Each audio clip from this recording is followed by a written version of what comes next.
And now, another episode of the Game Changers podcast with Sydney and Luke Hurst. What is up, guys, and welcome back to the Game Changers podcast. It has been a minute, but you know us, we just roll with the punches in our busy schedule, and we do this for fun. So whenever we have time, we bring someone special on and talk sports and learn about new people. So we have that today for you. But first, we're going to just jump into some news. The only news that I have is that our lovely Adley Rushman is no longer. As I'm wearing an Orioles shirt, yes. Unfortunately, it was a very sad day, however many days ago it was. It was very sad. He is no longer with the Orioles. He's now playing with the Red Sox. And the entire community in the Orioles is very upset, including us. It's just an awful day. Luke, do you have any opinions? Yeah, it was just a bad day in general. I mean, the amount of hope that we had when we drafted him 1-1, and then he was the face of the franchise for the 4 years that he was here, and then for us to trade him away because they suck was just a lot at one time. And I get it. There's nothing wrong with it. It just sucks because he was supposed to help us get to where we wanted to go, and now he's not. So yeah. But hopefully the guys they got in return can maybe do something for us in the I hope so. years, I but really hope that this is like a rebuilding era for. it's not. I don't want it to be another rebuild because they already have the pieces. They signed Pete Alonso. Like, they signed who they needed to sign. They're just not playing well, and injuries. It just is what it is. So there's 2.5 games back, something like that. So there's still a chance. He's got to play well coming in. I hope it works out, but I remember watching him in spring training in 2019, and it was the best. I knew he was going to be amazing. I was worried he was going to be another Chris Davis, but he didn't turn out to be that. He turned out to be so much better. So I wish him all the luck, but that's the big news. In other news, I could say up and coming, but he's not even up and coming. He's just killing it now. Jackson Koivin. In golf. Luke, can you explain a little bit about this guy? He went to Auburn. Yes. And so that's how I first knew about him, is because one of my really close friends, Paige, she goes to Auburn. She's a gymnast there. And so she knew of him since they were both in the athletic program there. And that's where I first heard of him. And I was like, oh, he's a really good golfer. Like, what? Tell us a little about him. So he was probably the best college golfer the last 2 or 3 years. And he got his status on tour because he won a certain amount of events, or won a certain amount of college events, and placed well enough in college events that he got his PGA Tour card through PGA Tour U Accelerated. So that's what he got, and got on tour. He had 5 starts this year, and he made the FedEx Cup after winning FedEx Cup playoffs after winning one of the events. And that tied Tiger Woods' record for least amount of starts to make the playoffs. So it's a huge accomplishment for him, and hopefully he can keep it going. But it just shows that playing really good in college can translate into playing really good on tour, as long as you continue to play well. Like, if you're really good in college and you're one of the best college golfers, if you're playing well, you can compete with the best players in the world. So yeah, he's proven that. That's for sure. He's really good. He's been playing really well. So he's really good under pressure. Yes, which is surprising because I think he's only 21. Getting under pressure to clutch up and win that tournament like he did, it says a lot. So yeah, and I think he's only 21, which is actually insane. Yeah, so that's pretty crazy. We've been watching him a lot, and just watching the fact that he's beating these huge name golfers is I wonder how surreal that is for him. I imagine in gymnastics, if I was beating let's just pretend for a second that I was beating Simone Biles. Hilarious, I know.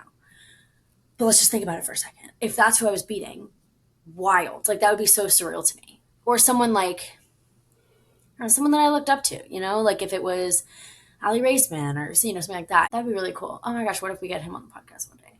That'd be sick. That would be cool. Would be sick. But anyway, we've got a very special guest today. Joining us today is Michaela Lawlor. She is a minor league athletic trainer for the Houston Astros in the Dominican Republic. Welcome. Thanks for joining us. Thanks for having me, Sydney. Michaela and I met when we both worked for Gamecock Baseball. She was working in the athletic training department when I was a student manager. So this is actually probably the first time we're talking since then. So this is going to be very fun. Michaela, tell us a little bit about yourself.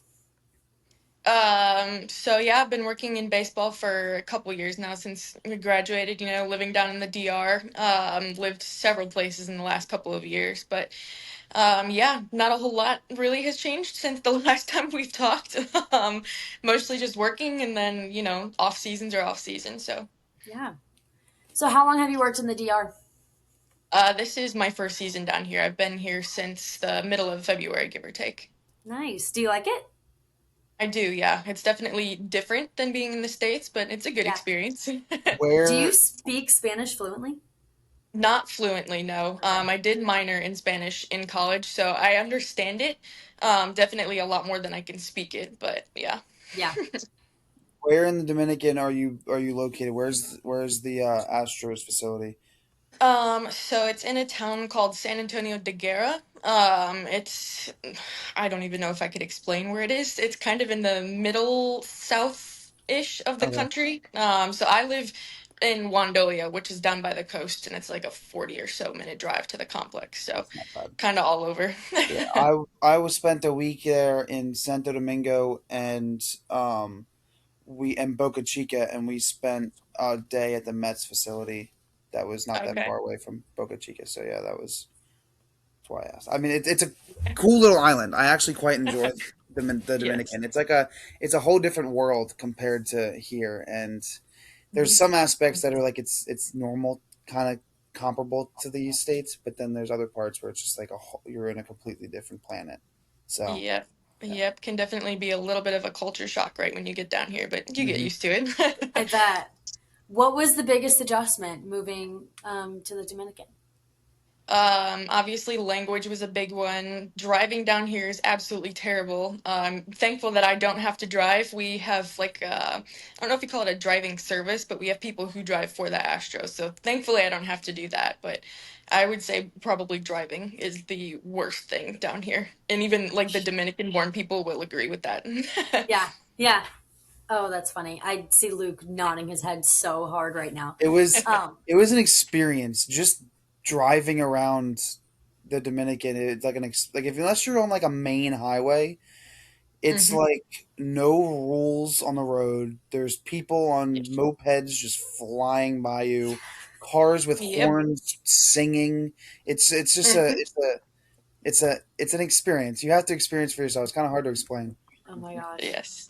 I Yep. can only imagine. Yeah, I'm the one out of three that has not been to the Dominican. So, but I feel like I have with this conversation. So so tell us a little bit about, so you started, where did you go to undergrad? Coastal Carolina University. Yay! I forgot about that. Um, Yep. yes. So, okay, so you did your undergrad. What did you study? I did sport and exercise science and then majored in minored in Spanish. Nice. And then you came to South Carolina for your Yep. master's. Yep. Very Masters cool. in athletic training. Yep. Okay. Have you always wanted to work in baseball? Yes, I didn't know exactly where I wanted to work in baseball, but I knew that baseball is where I wanted to work. That's awesome. Did you ever play softball growing up? I can't remember. I did not actually. I played soccer growing up. Oh, I love that. Yeah. That's really cool. Good for you. How was Go it ahead. going from coastal to the other side of the spectrum at South Carolina? It How was was that transition from going from one to the it other was side? Yes, yes, it was definitely a big change going from that small, 10,000 or so student college to the big, South Carolina 50,000, Mhm. huge campus, all that kind of stuff. But I loved my time at both schools. Honestly, I wouldn't change anything about going to either of them. That's awesome. How did you When you were at South Carolina, was it part of your program to work in the different sports while you were there in order to get your hours? Yes. So each semester we were in a different clinical rotation, is what we called it. So it could be at a high school, it could be one of the any of the sports at South Carolina, it could be one of the surrounding universities.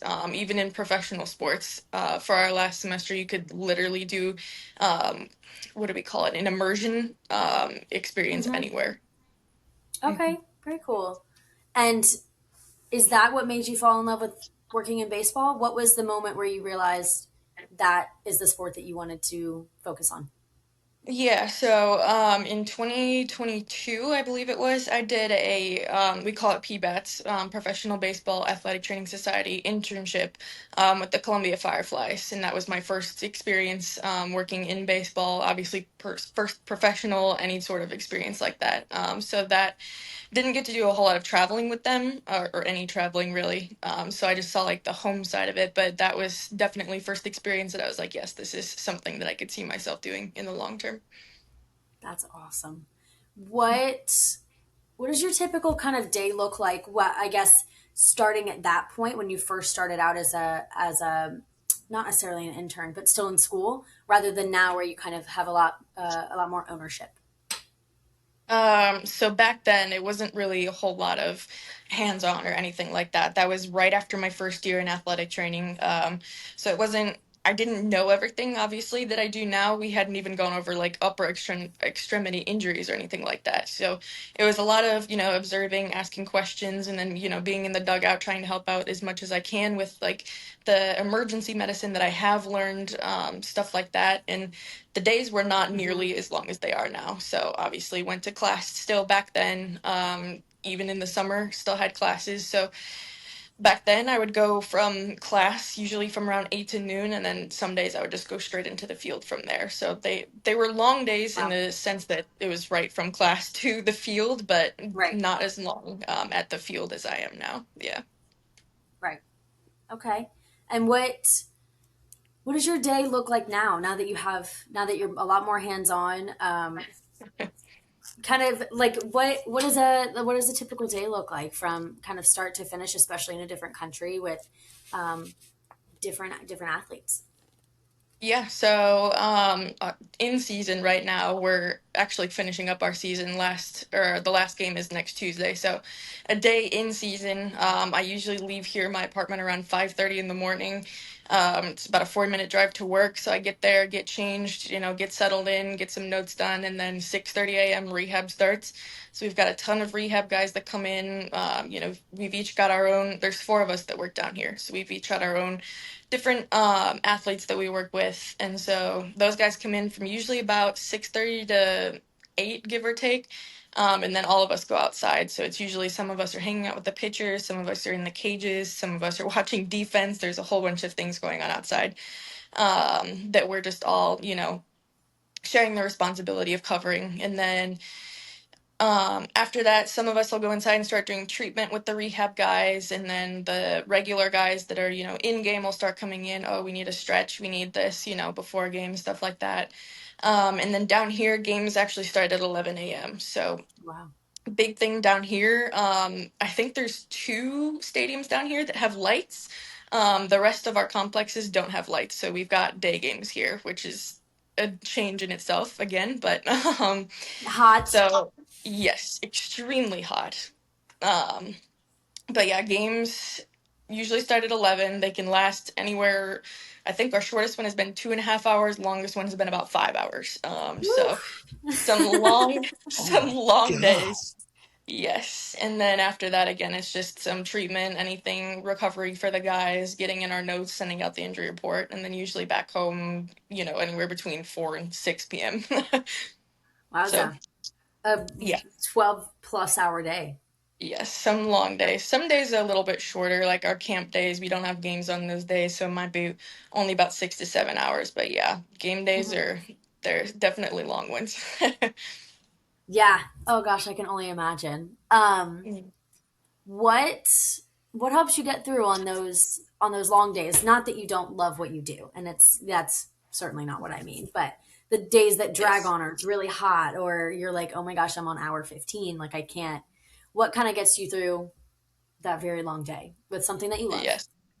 Definitely have a lot of those, but honestly, just getting home and for me, just getting home and being by myself. Like I Yeah. love being around all of my athletes, love being around all the staff and stuff, but just getting home and having that me time, getting to lay down on the couch and watch a show on Netflix or, cook Hmm. dinner or something here, just getting home to, away from work, stuff like that, just, Yeah.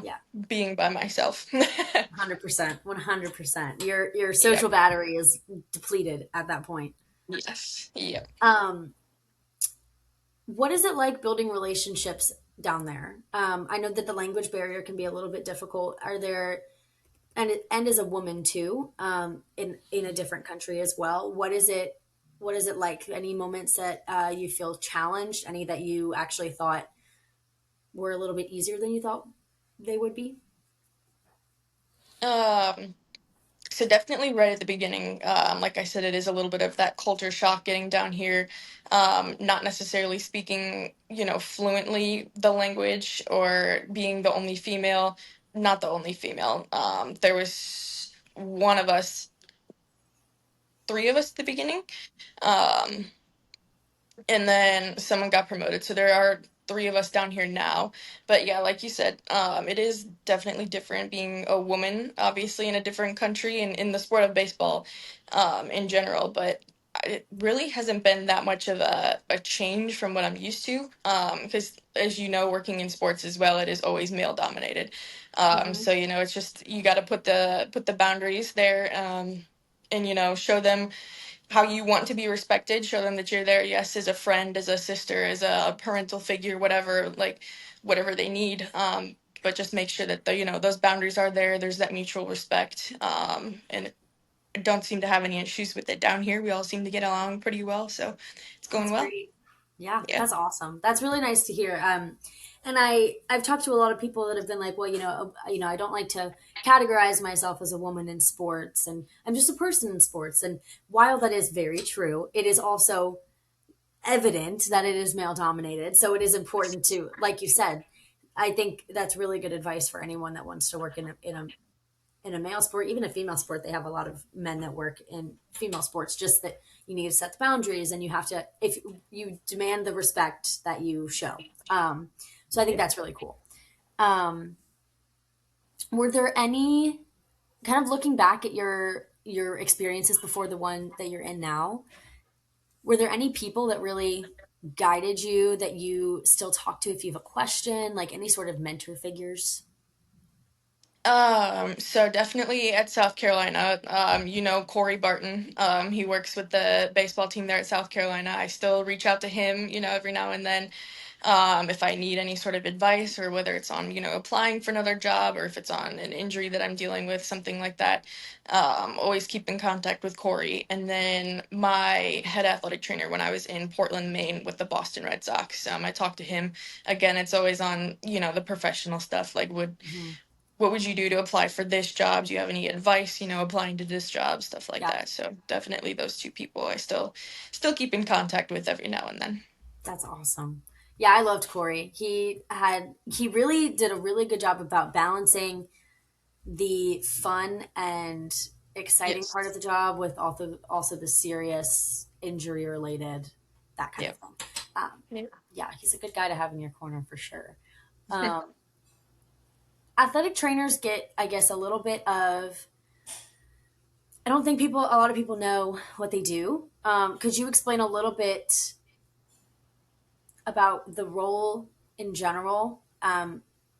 Building trust with players, the athlete trainer bond, and what your role is, why you're so important. Yeah, for sure.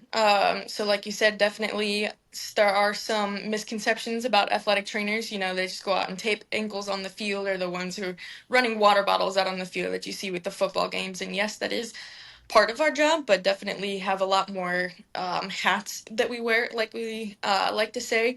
It's kind of a combination of a physical therapist where we're doing the rehab portion and the evals, but also like I don't want to say a nurse, but kind of nursing because I can do like the general medical stuff, like okay, yes, take these medications, stuff like that. Mhm. Obviously, can't do prescription Sure. medications. I'm not a doctor, but Right. still have to refer for that. But Even things that you don't like think about, like in baseball, for example, like travel stuff, like booking the hotel, going through the roommate list, stuff like that. Sometimes handling the payment, or at least the communication between, GM and the hotel for payment, Mhm. stuff like that. Oh, But interesting. even when it comes to like mental health, almost, we do have mental health providers that we do like have down here and in the States, but sometimes just being that person that the athlete can come and sit down in the office and talk to. Sometimes they just need to sit down and just let it all out for a half an Yeah. hour. So being that person, goodness, there are so many different Oh, I bet. so many different things, Yeah. rehab, treatment, coming up with, exercise plans or maintenance plans, or working with the strength and conditioning. Sometimes you're helping them build a workout for the athletes. So yeah, definitely a lot of different things that Yeah. athletic trainers do besides the taping and water bottle that you see on the Yeah. field. Yes, 100%. And I think that was the misconception is like, what do they actually do? And it, Yes. you have to be, it's hard to understand from the outside because a lot of it is on the backside, on the back end during practices or in between practices, or, late at night, early in the morning when nobody sees anything. So, um, Yeah. what part is your favorite? Goodness. Do you have? Um, I honestly don't know if I have a favorite. Yeah. Obviously, like being in the dugout, being there, learning my guys. Okay, this guy needs this. After he's out there going to pitch, this guy needs this. When he comes in from hitting, stuff like that. Love being on field. That's probably my favorite part of the job, and why I wanted to do this job in the first place. Didn't Yeah. want to be stuck inside in an office all day. But I do enjoy that part of it too, like the rehab and the evaluations, trying to keep these guys healthy and on the field. Yeah. Yeah. That's awesome. I Yeah. bet. Do you have a position that you prefer working on? Like I know some athletic trainers enjoy like working with pitchers, whether like some prefer like lower body. Do you have like not a preference? Obviously, you have to do all of it, but do you have one that you like more, that you enjoy more? I would say that I have more experience working with pitchers, Hmm. just because they're always the ones that come in. They need the rehab, they need the recovery. They're out there throwing 100, pitches Right. every game, so they're the ones who are in the training room Right. often. So I guess that's the most experience I have, is working with them, and then obviously in baseball, those upper body injuries, the shoulder, elbow, that kind Yeah. of stuff. Yeah. Yeah. 100%. And not only do they throw 100 pitches and at 100 miles an hour, but the season is also many months.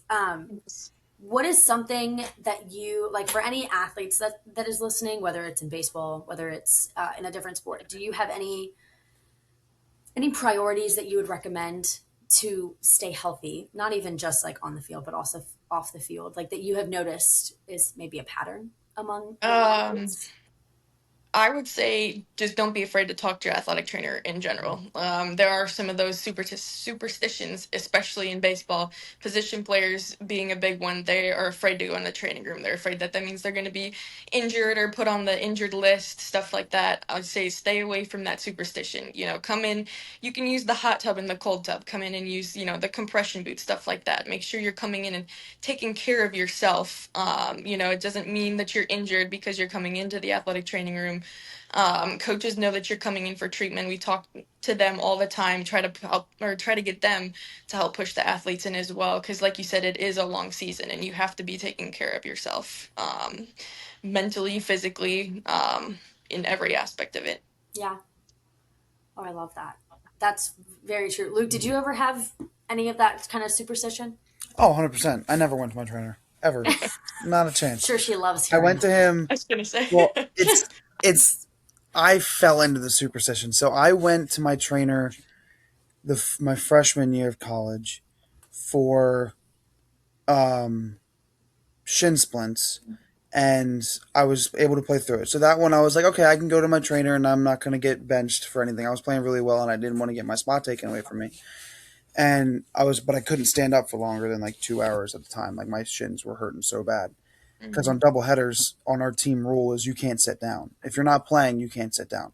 And for 8 to 10 hours a day, when we're there from get there at 9:30 in the morning, game doesn't start till noon, and you're not leaving till 7, you can't sit as a guy who doesn't play. And if I was playing, the games were happening so often I didn't get a chance to sit down long enough on the bench for it to matter. So in between innings, so it was just like I was standing for too long every day. So I went to the trainer for that, and he was like, "Yeah, you're fine. We'll just wrap them and massage them, and we'll be fine." And then, um, and then I went to him my sophomore year with a knee injury, and I didn't think it was anything, but he was like, "Yeah, no more practice for 3 weeks," and I was like, "Yep, we're not going to you anymore." And then I went to him again my junior year with another knee injury, and he told me I was faking it, and I had an ACL sprain. So We all need a Michaela yeah, in our dugout. so yeah, so there is that superstition, and guys on my team never wanted to go because they were scared they were going to get their spot taken away. Because if you are out one game or 2 games, and the guy behind you is comes through in 2 games and plays really well, you're not getting that spot back. So yeah, it's tough. I get it. It's a That's big fair, yeah. superstition in baseball. It really is. Nobody wants to get their spot taken away. Yes. It's not like Do you have football where there's a clear like better player and you're always going to get that spot back no matter what. In baseball, it's not the case because there's so many guys that are vying for that one spot.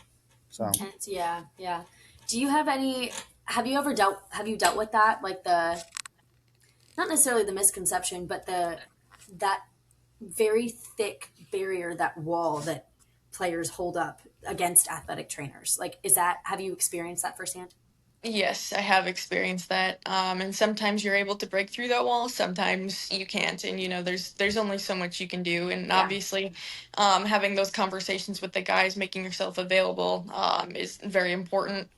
Getting that trust between, you and them, whether that's learning their language or even stuff when it's little stuff like that, especially down here, learning the language that makes them trust you a whole heck of a lot more. gosh, I bet. Whether than if you're trying to speak English to them and they don't understand, so then they don't think that you don't understand them. And so um Yeah, definitely had to deal with that a lot, and even in the States had to deal with that. Back at South Carolina, everywhere there's that kind of barrier between the athletes and athletic trainers, and you have to have that conversation, or even having them have their teammates have that conversation, or right. the coaches, getting Hmm. all those people in, like, yes, I've been in there before, I just went in and did recovery, I came out okay, I'm still Right. playing tomorrow. Yeah. Just that kind of conversation sometimes helps as well. Yeah.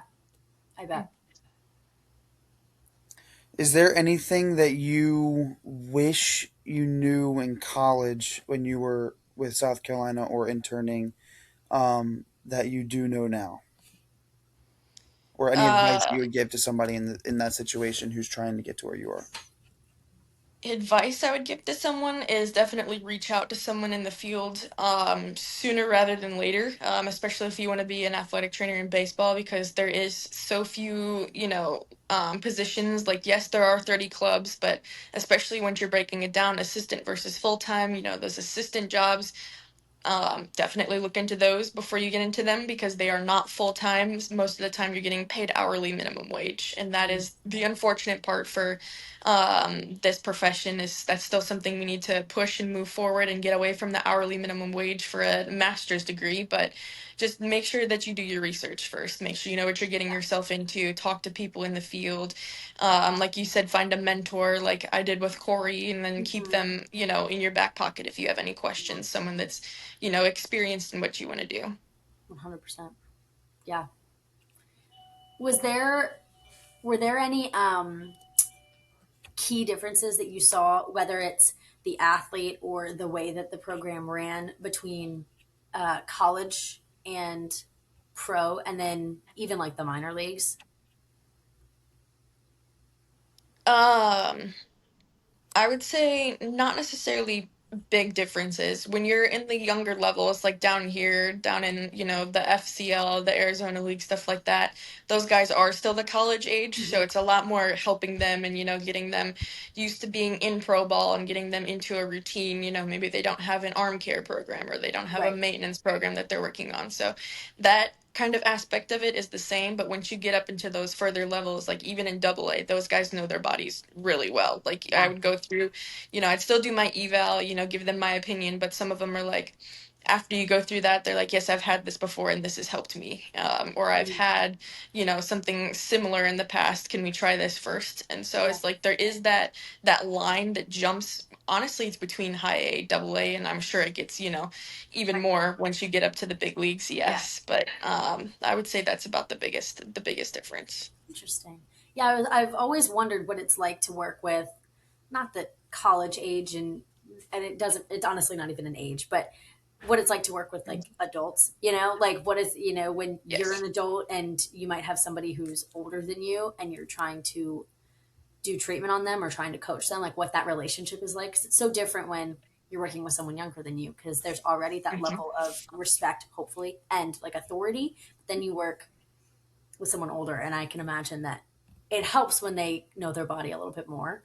Um, Yes, that was a big difference with yeah, Portland. We had all those older guys, the 28-year-olds, yeah, 27, 29-year-olds, and I was only about 24 at the time working with them, so they were all older than me versus now down here these kids are, 17, 18, 19 years old still trying to learn their body. So right, it's definitely interesting seeing both sides of the spectrum there. 100%. Yeah. Um, I guess the last question I have is: has there been a moment so far in any of the jobs that you've had in your career that you kind of like sat and you were like, this is why I want to do what I'm doing. Like, this is why I went through all that schooling. Like, this is the moment where I'm sitting back and I'm really soaking it in. Honestly, being in Double A in Portland, Maine, that first year, just being out there, the first game, first series, sitting in the dugout for the first time, professional, actually working, getting paid to work in professional baseball versus the internship when I was in school. Just like, yes, this is my job. Like, this is what I'm doing now. I'm wearing these colors. I have to represent this organization. Like, this is exactly where I wanted to be. So I think just Yeah. that whole first season in itself was just a surreal experience, and it was amazing.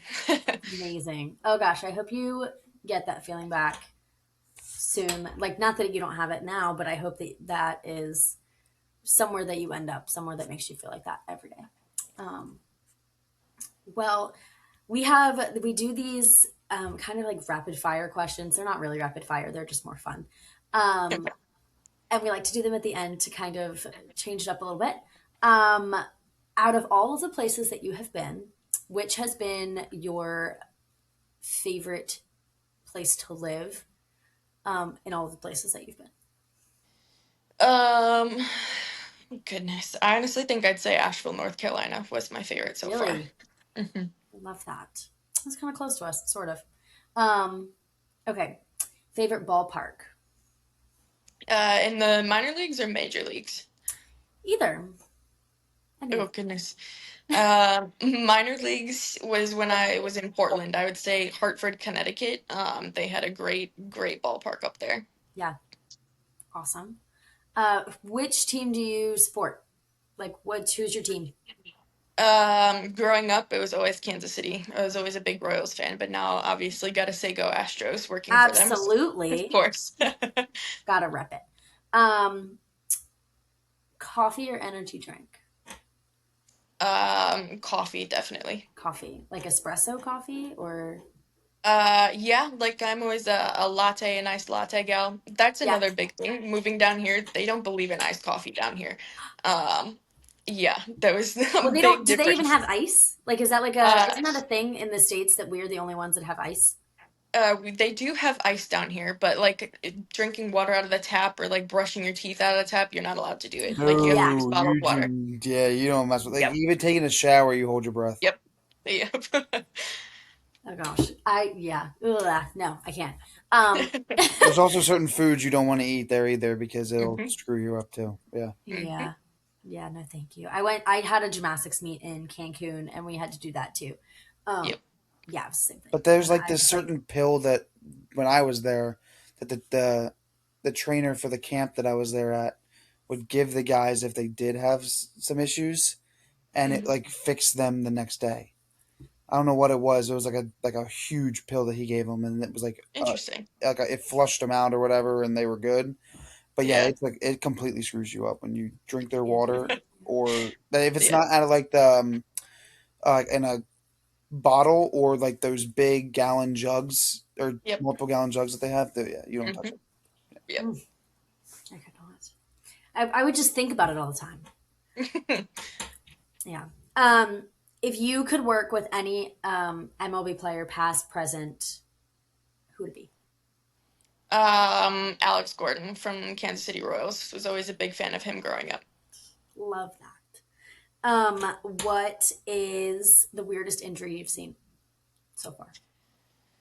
Oh man, there's always so many weird things down here. I guess weirdest injury. It's not necessarily an injury, but we had this kid. We've got like the therabands, and it was attached to a baseball. And it was hooked on the wall with like one of those, I don't even know, the metal hooks. And he went to pull it, and it just came shooting straight off and hit him right in the forehead. So he had just a big gash on his forehead when he was trying to warm up, and it wasn't like a normal warm up either. He was messing around a little bit with the ball, so Oh he, my he god! I don't want to say he had it coming, but But like, yeah, he learned his lesson. yes. Oh, yeah. Yes. You Um, see some pretty stupid injuries with baseball players. oh my, well, that's why Yes. when I asked that question, she was like, "Where do I start? Yeah. Where There's do I quite a start?" few. There's quite a few. Yeah. Do you have a favorite Dominican food? Have you tried any?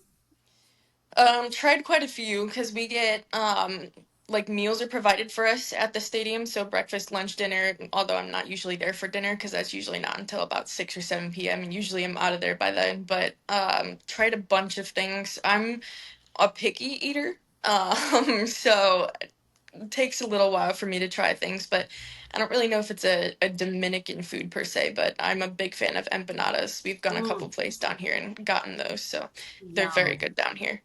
yum. That sounds good. I had one the other day, and it was very, very good. Yes, I love that.